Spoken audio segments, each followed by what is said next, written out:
عليكم ورحمة الله وبركاته. الحمد لله رب العالمين والعاقبة للمتقين والصلاة والسلام على سيدنا محمد وآله وأصحابه أجمعين. أما بعد فأعوذ بالله من الشيطان الرجيم. بسم الله الرحمن الرحيم. ما كان محمد أبا أحد من رجالكم ولكن رسول الله وخاتم النبيين وكان الله بكل شيء عليما.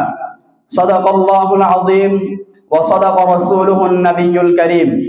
وقال النبي صلى الله عليه وسلم في الحديث الشريف: أنا خاتم النبيين لا نبي بعدي. ফতেহপুর ইসলামিয়া মাদ্রাসার মাদানী সংসদ কর্তৃক আয়োজিত আজকের এই হাফলার সম্মানিত সভাপতি, বিদগ্ধ পরিচালক, বাংলার বিভিন্ন প্রান্ত থেকে ছুটে আসা আমার এলম পিপাসুক তালেব ভাইরা, সকলকে জানাই আমার পক্ষ থেকে আন্তরিক শুভেচ্ছা ও অভিনন্দন। আজ আমার আলোচ্য বিষয় হলো কাদিয়ানীদের বিভ্রান্ত মতবাদ নিয়ে। আল্লাহ তাআলা রব্বুল আলামিন যদি আমাকে তৌফিক দান করেন, এ বিষয়ে আমি আপনাদের সম্মুখে কিঞ্চিত আলোচনা করার প্রয়াস চালাবো ইনশাআল্লাহ। আল্লাহ তাআলা রব্বুল আলামিন এই পৃথিবীতে প্রায় 1.5 লক্ষর মতো রাসূল পয়গম্বরদেরকে পাঠিয়েছেন। তার মধ্যে সর্বশ্রেষ্ঠ এবং আখেরি পয়গম্বর হিসেবে আমাদের নবী আহমদে মুস্তাফা মুহাম্মদুর রাসূলুল্লাহ সাল্লাল্লাহু আলাইহি ওয়াসাল্লামকে পাঠিয়েছেন। আল্লাহ তাআলা রব্বুল আলামিন কোরআনুল কারীমে প্রায় 99 জায়গার অধিকে বলেছেন মুহাম্মদুর রাসূলুল্লাহ সাল্লাল্লাহু আলাইহি ওয়াসাল্লামের শেষ নবী।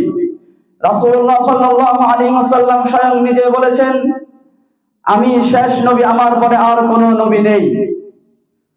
কিন্তু আজ দুঃখের বিষয় হলো, আজ থেকে প্রায় 200 বছর পূর্বে পাকিস্তানের পাঞ্জাব প্রদেশের গুরুদাসপুর জেলার কাদিয়ানী নামক স্থানে পৃথিবীর শ্রেষ্ঠ কুলাঙ্গারের জন্ম হয়েছিল। তার নাম রাখা হয়েছে গোলাম আহমদ।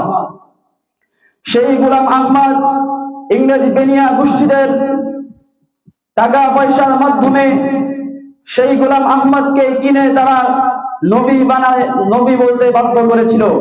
এবং গোলাম আহমদ বলেছে, আমি শেষ নবী, মুহাম্মাদের পরে একজন রাসূল আসবে, সেই রাসূলই হলো আমি, সেই রাসূল।